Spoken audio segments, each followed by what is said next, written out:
Y'all really look like y'all was, doing what we supposed to be doing that work. And I saw some deep conversations happening. When you see hands going around, that means, conversation really happening. So that's really, really great. Okay, so, like I was saying, I want to tell you guys a little bit more about myself, and then we're gonna dive into it's like an activity. We're gonna dive into a planning session. Y'all want to move back in? No, stay where y'all at. The whole point is to stay. Mrs. Cumberbatch. Hang out, man. Hang out with your people of the same color. Yeah, the blues and the reds. Y'all see how we was going with the highway theme? The blues, the reds, and the yellows, for those of you who know what our little crest look like. Okay, so, let me tell you a little bit about myself. The majority of you in here who grew up in Highway Church of God, y'all know I ain't grew up in Highway Church of God. Y'all know I just reached. So, before I came to Life Worship Center, I actually was born and raised in an Anglican church, much like our leadership that just sat down. I was born and raised in Holy Trinity Anglican Church in Stapleton Gardens. Okay, so I was born into that church. Like, all of my family goes there. When I say all of my family, my grandmother was one of the founding members of that church. And so Anglicanism is all I really know. Now, here's the thing about the Anglican church that I went to. It really wasn't so Anglican. That's how I get here. We were known as the Pentecostal Anglican Church. The priest, pastor that I had was an anointed man of God. Really, he's not dead. He's still an anointed man of God. He's just no longer with the Anglican Church. But anointed man of God, he sowed a lot into me, poured a lot into me. He is the reason that I actually went to Bible college. He saw the gift of God in me and had the church send me off my first 2 years. They paid for my first 2 years of college, and then my latter 2 years I had to, make things work. But at the age of 14, his name is Etienne Boleg. Father Boleg approached me and said to me, Mericha, I want you to take over the youth ministry. I was 14 years old. And he said, I want you to gather your friends.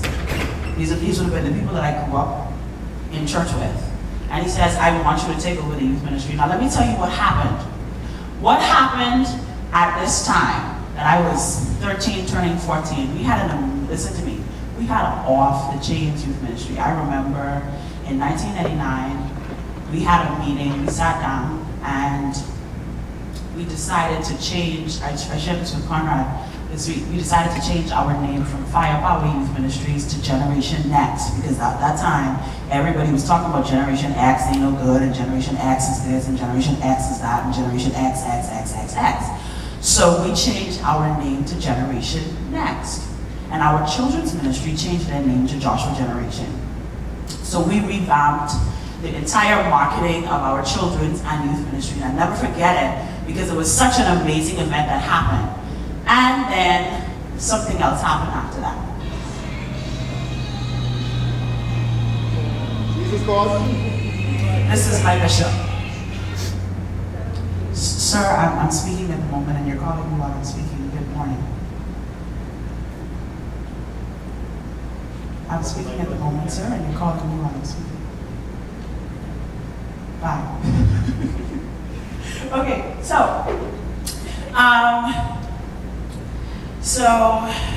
oh man, this was crazy. What happened was, a lot of people also don't know this story, but the now pastor of Bahamas Harvest, he used to go to Holy Trinity. He actually used to be the praise and worship leader there. So when he decided that he was called to ministry and he left, the entire youth ministry leadership team and the majority of the youth ministry left with him. And so it was at this time that Father Boleg comes to me and he says to me, okay, so Mericha, I need you to take over the youth ministry, you and your friends. So we sat there, listened to everything he had to say. It's like, all right, okay, I mean, we teens, right? We youth.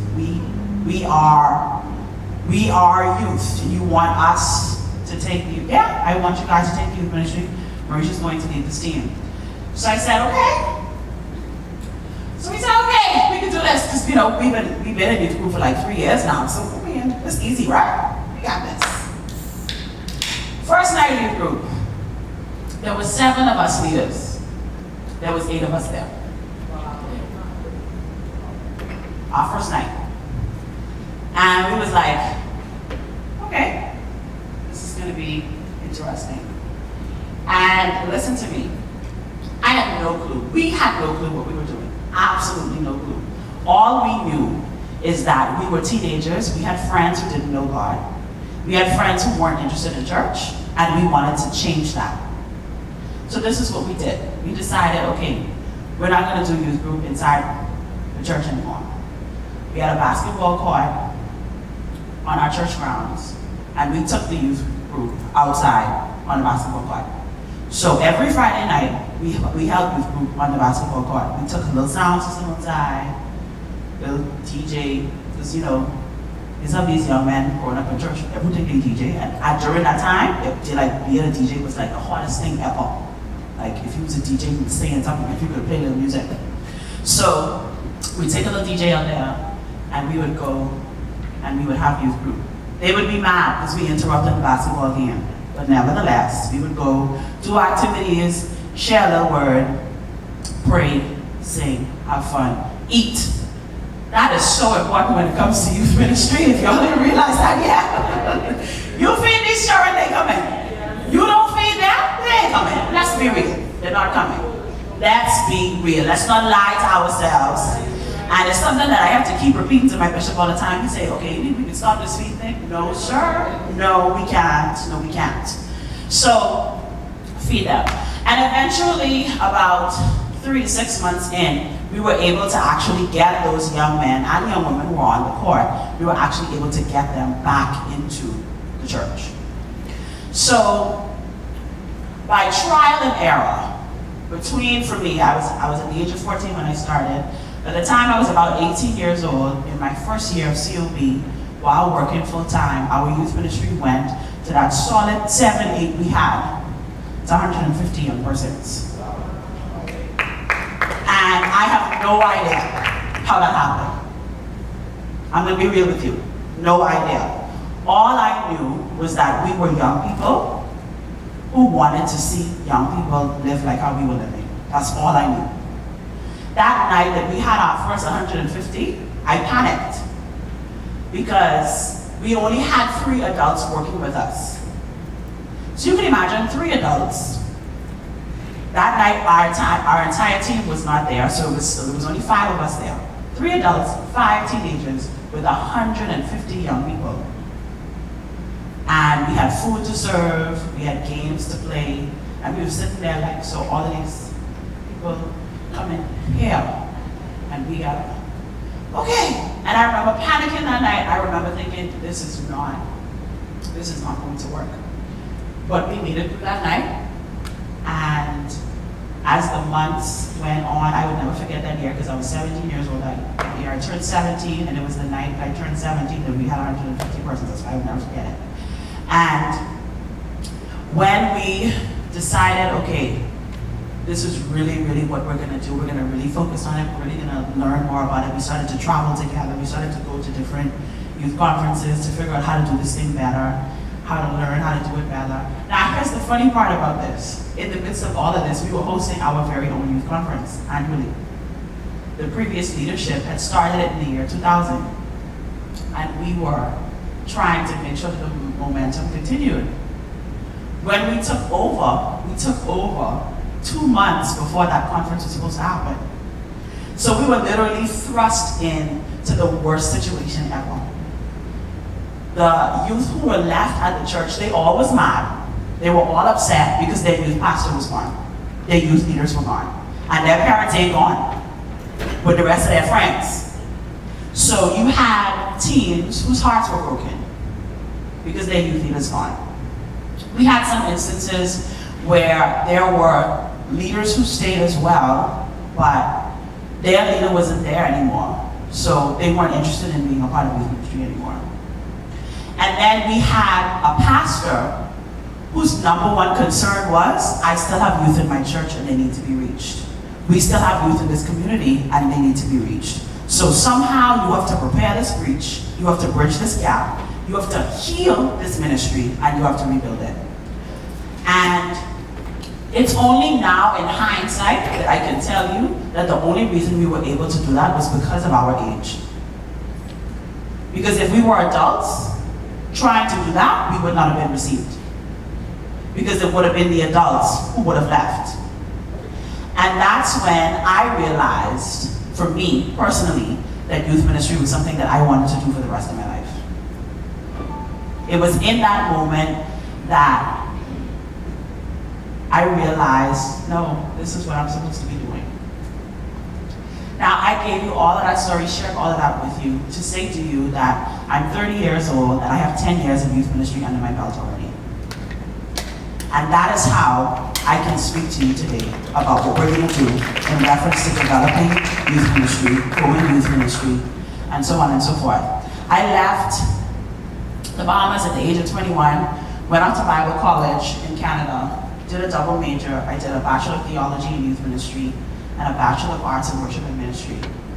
And when I came back home, just looking for a job. Well, let me backtrack. I went on 23 job interviews in Canada before I came home. 23. Bought my plane ticket to come home after job interview number 20. Knowing that I had 3 more job interviews to go on, and I wasn't getting them because I was overqualified. And at that time, it was depressing for me. When I look back at it, I realized that it was just God, like just moving me, just to bring me back where I was supposed to be. And I'm sharing that little bit of my story with you because I know that each and every one of you, when you reflect on your time in ministry, on your time in church, or even in your life, you will see these moments where you'll be like, God, what you was doing? I prayed for this thing. I asked for this thing. I followed your instructions because you said this is what I was supposed to do with my life. And then I go on after the thing you told me to go after, and you still turn around and tell me no. And that is one of the very first things that we have to prepare ourselves for when it comes to youth ministry. It is messy. Nothing goes according to plan. Absolutely nothing. So when we plan in reference to dealing with young people, we need to plan for everything to go wrong. Because it will. Because our lives as individuals are messy. And their lives are just as messy, and in some cases messier than ours. And so in our approach to youth ministry, we have to be willing to get our hands dirty. We have to be willing to get involved in the lives of our teens and our youth and our children. We have to be willing to come down from where we are, to step down. We can't stay up here and try to pull them up. We gotta go down. We have to get in the nitty-gritty with them. We have to figure out what does it look like to see the world through their eyes? What are they facing in this moment? The teenagers who are teenagers now did not grow up in the era when I was a teenager, when Lifa was a teenager, when Alicia was a teenager, or when Dwayne and Yvette were teenagers. Every generation has a different level of issues, a different level of pressure. What happened? Yeah, I know, she was way before you knew it. Every generation has their different level of pressures. They have their different experiences, the fads change, the things that they're interested in change. I remember when I was in youth group, it was, listen, if you couldn't rap, go sit down. No, for real, I want you to think about it. For those of you who have lived long enough, let me explain to you what I'm saying. In my era of youth group, that's when Mr. Lynx and DJ Counselor and all them people used to rap. Just think about all them Christian rap artists. All of them came out of my era of youth ministry. That's when like every youth conference or concert we went to, it was a bunch of rappers. Like everybody just was rapping. It's like, it's really fun. I mean, I wasn't attracted to it, but the young people are. And that's another thing too. I am not a hip hop or reggae person, but I had to find out what the hip hop and reggae stuff is, what's playing now and what's going on, because that's what the kids are listening to. That's what they're listening to. We had a conversation in youth group on Friday about what they listen to first thing in the morning. Trying to get our teens to, change their habits. It's first thing in the morning, they're listening to Breakback. How much of y'all know what that is? Exactly.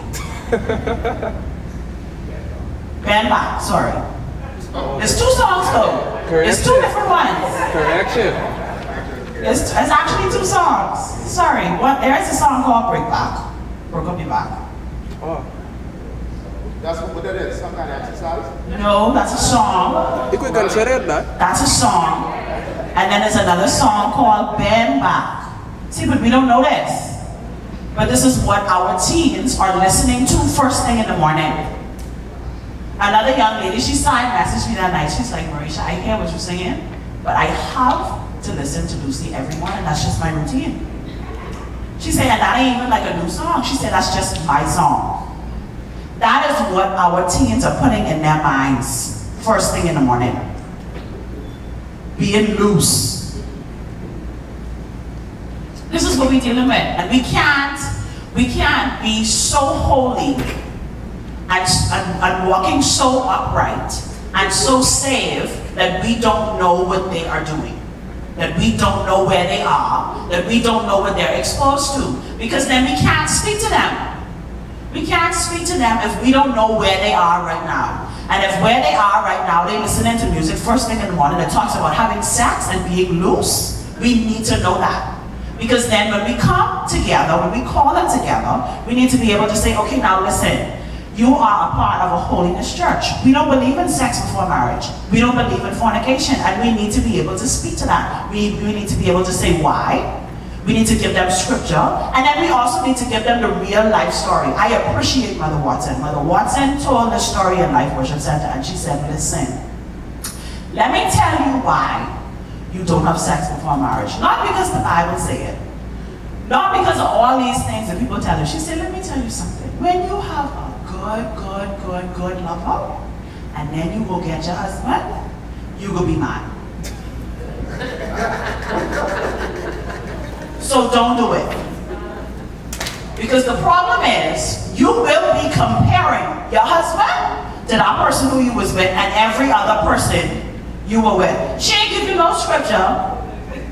She just said common sense. Just be with one person, because then you don't have nobody to compare it to. We need to be able to say things like that to our young people. But because we don't know what they're dealing with, we don't know what they're facing, we don't even know where they are mentally, we can't speak to it. And so we cannot take for granted that they're going to come to us and tell us where they are. We have to come out of where we are, and we have to reach down into their world. We have to dive into their world, covered in the blood. But we got to do it. And we got to find out what's really going on in the minds of these teens. Today, I want us to really sit down and look at our individual churches. We're going to look at what our strengths and weaknesses are. We're going to have some conversations with one another about it, and we're going to talk about ways to help to improve every single church that's in this room in reference to your youth ministries. Cass is going to deal with the children's ministry, but we just want to talk about how do we practically, like for real, develop our youth ministries. We don't want to have a conversation today that's out in the atmosphere that seems so far out of our reach that it can't be done. There's absolutely nothing that I want to be said in here today that you say I'm going to take with a grain of salt because it's not for me. We want to leave here today fired up to make a change in our churches, in our ministries, with things that are practical that can be applied today. Is that all right? Yes. That sounds like a plan? Good. All right. So let's just talk about our current reality. Now, this part is very conversational because, like I said, I've only been here for like 4 years. So I'm going based upon observation and based upon things that I've been told. If I say anything that's wrong, y'all call me out and correct me. Cool? That's cool? Y'all answer me. Good. All right, so the history of this church, of Highway Church of God, when it comes to youth, is that we have church and the children come, correct? We make them come to whatever we have it, correct? We don't change nothing for them, correct? We do church, we bring them with us, and they sit in the corner in the back. That's how we do it, right? Yeah. Aside from Sunday school. Yeah. That's what we do. Y'all talk to me. Okay. And what do these children do when they're in church? Right. What else? What else? Walk up and down, sit down and talk, or don't come. That's a problem. That's a big problem. Because why should they come to church? We're fussing them to come to church. We drive them out of the house. We say, put on your clothes, hurry up. But why are they coming? Just because you tell them to come, and then let me tell you what happens. This is what happens. We bring them to church. There's absolutely nothing for them to connect to. Nothing for them to relate to. So what do? They begin to resent church. They hate it. Because you're not speaking to me. You're not ministering to me. We're not even in fact, you're not even acknowledging that I'm here, other than when you're telling me to sit down and hush. Stop walking up and down. How much times you go to the bathroom? Stop opening that can be so loud. Why y'all talking? Why are you on your phone? Well, miss, what you want me to do? What do you want me to do? And this is what we do. This is our reality, right? Am I wrong? I want you to correct me if I'm wrong. Is this not our reality? Okay. Do we see why that's a problem? Do we see now why in Highway Church of God, there's like a missing age group in our church? There's a missing age group. We go from children to old. Like I said, we didn't come here to be theoretical. We came to talk practical. So let's be real. The persons in my age group, there's maybe like what, 20 us in all the churches? And we got 19 churches, that means it's one in each church? Come on. When we look at our teenagers, the teenagers who are there, their parents dragging them to come to church. Forcing them, making them come to church. They, like, you know, when you force feed that baby, they eat this food.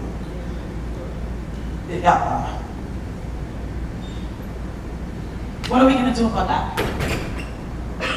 Why should our children come to church?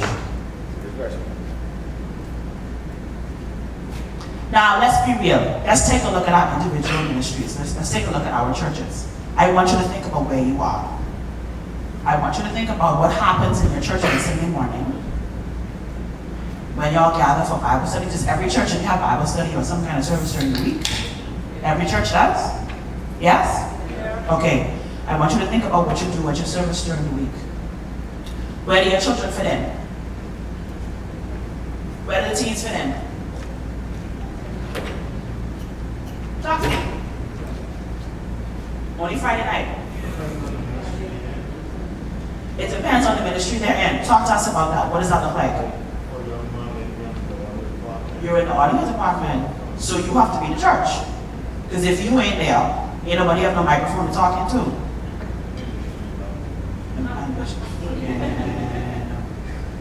But that's a very good point.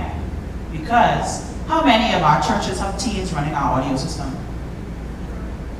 Trying to get there.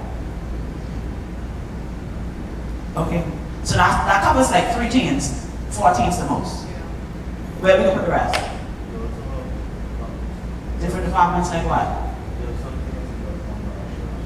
Ushering team. Right.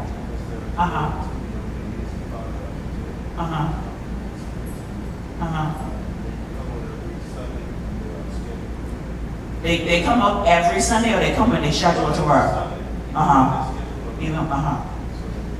And are they benefiting from it, you think? Or do you think they're doing it because someone asked them to do it, and this is what they know to do, and this is what they see their parents do, and this is what they see other people do? So do you think that they're actually getting something from what they're doing? Wow, that's really good. That's awesome. He's going to say something, Montero? Sorry. No. Yeah, I was going to say something along the same line as him. Instead of the media team, I know a lot of youths, they tend to, some of the younger boys, they tend to go by the drums. Drums. Right. So you get them interested in that. Right. That works. That gives them something to do. Real good. Real good. So that's 3 areas we talked about just now. We talked about the sound system, we talked about ushering, and we talked about musicians. So what if I'm not a people person? Or if I'm shy, I don't like to talk to people. What if I don't have a musical bone in my body?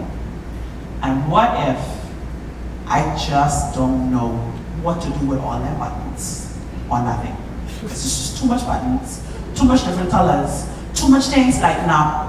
Bishop Rowan, because the mic's squeaking, and I can't handle that kind of pressure, so I need to find someplace else to be. What do we do with the rest of our teams? We're talking practical here. We're trying to find practical ways to get our youth involved in church where they want to be there. What else can they do? I think we look at the type of personalities they have, they see which area they invest in, they look for me like that. So I wasn't in this sense, maybe the shy person. Put me in positions.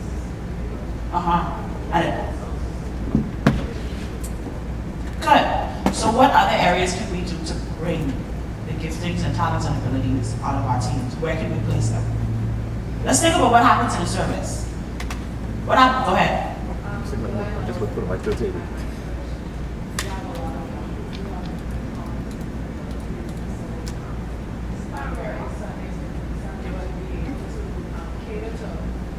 Since we have the dance team, those who love to dance, so one Sunday of the month or 2 Sundays of the month, we call on a dance team to minister and dance. You have different persons who write poetry or do this or do. You want to just, and I'm in the process of actually speaking to my pastor, using them even more. The more you use them, the more they're excited, right, and the more they help out. And the thing about it is you won't have to push them as much as when you begin, because once they get started, because they have that love and that passion for it, that's something that they would want to do. You know, so I have a particular young man who just loves to dance, minister and dance, and so he's excited. So he's like, Sister Kate, on which Sunday am I going to dance? Or I've already prepared these songs, and so they're preparing themselves. And when you are asking about different ministry, one of the things that I've come across too with some of the young people is that when we started off with our media ministry, where we got the cameras and the video cams, videos for them to use. A lot of them started off, they were very excited about doing it. You know, you would find them waiting to do it or, you know, wanting to do it. And then over a period of time, they just lack that interest of doing it anymore. And so it's us trying to tap that interest in them and keeping them interested in doing it. We have a microwave generation where everything needs to be instant. And when it's instant, it also has to have a wow factor attached to it. If it's not instant and wow, it's not going to maintain momentum. And so we have to find ways to maintain momentum. And so in the case for how many of you have dance ministries in your churches? Several of you. Now I want you to ask yourself this question: why don't your dancers dance every Sunday? We have praise and worship. No, but we have praise and worship every Sunday. Song service. Use the mic. Why are they not dancing every Sunday? Like Sister Kay says, sometimes at the beginning they get so excited, then afterward, oh, I have to do this, and probably two children may be busy, and the leader may be busy, because sometimes 1 or 2 persons running it. So all kind of other would be said, excuses, so we just don't execute. Right. So how do we make it more attractive? How do we change things up a little bit? We are creatures of habit, but we are attracted to change. It's a very, very weird situation that we're dealing with here. So while I don't really want things to change much, I still need some little thing to change for me to be like, oh wow, yes, I'm excited about that. So let's take, for instance, with our dancers. Let's say we institute now with the dance ministry. We want you to dance during the praise portion of service every Sunday. So every time we do a praise song, every time we do a fast song, dancers come and dance.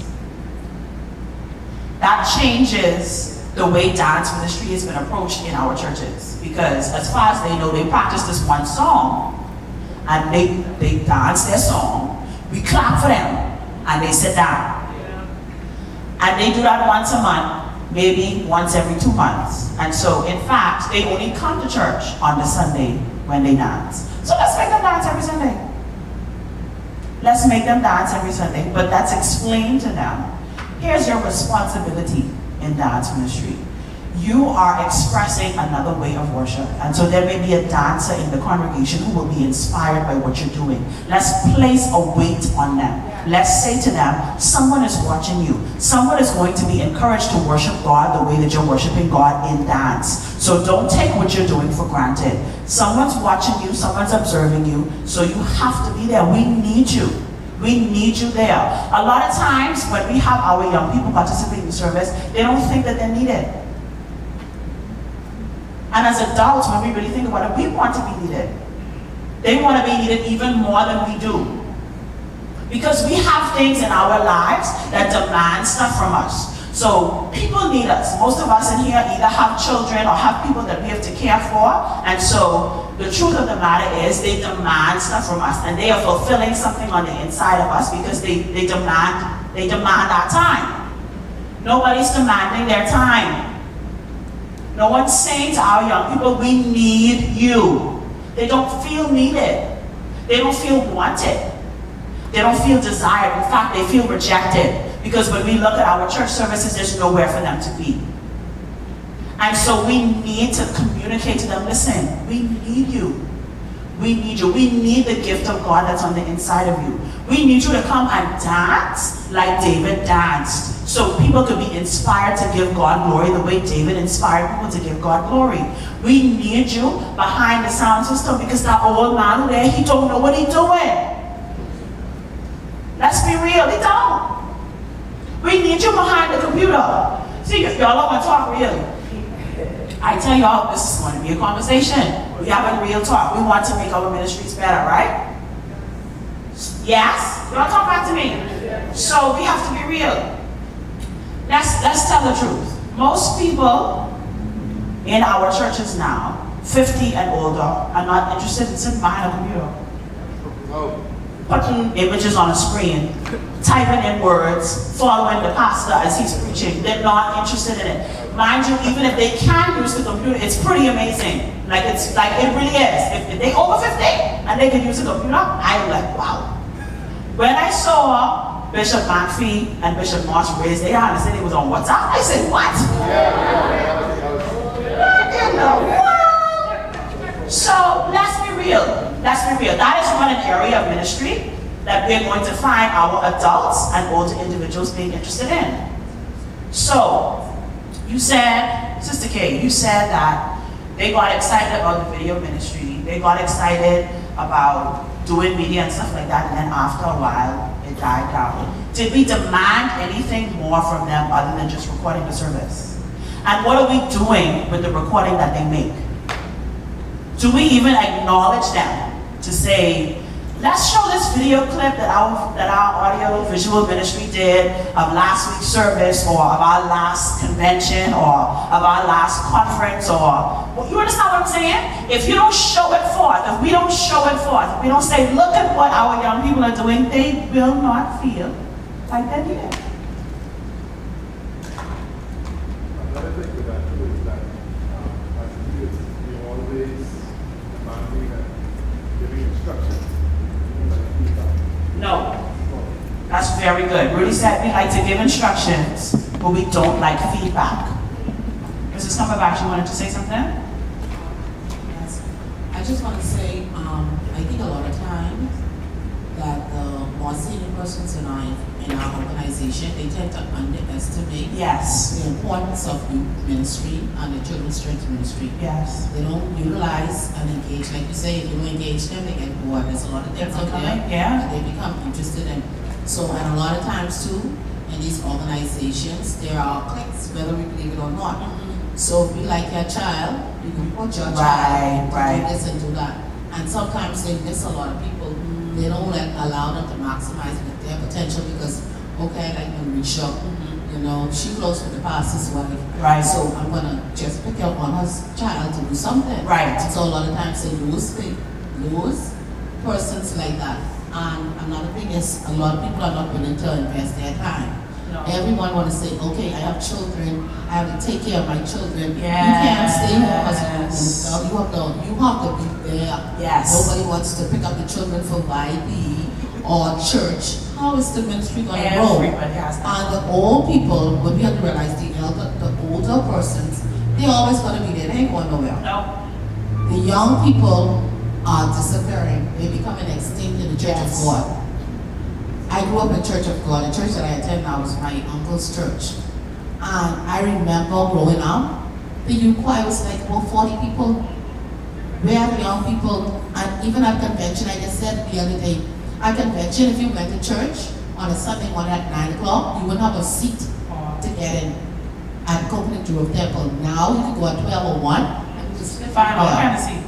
In the front row. So we really need, Pastor Conrad, I am happy. You seem to be very enthusiastic about your new approach to this youth ministry.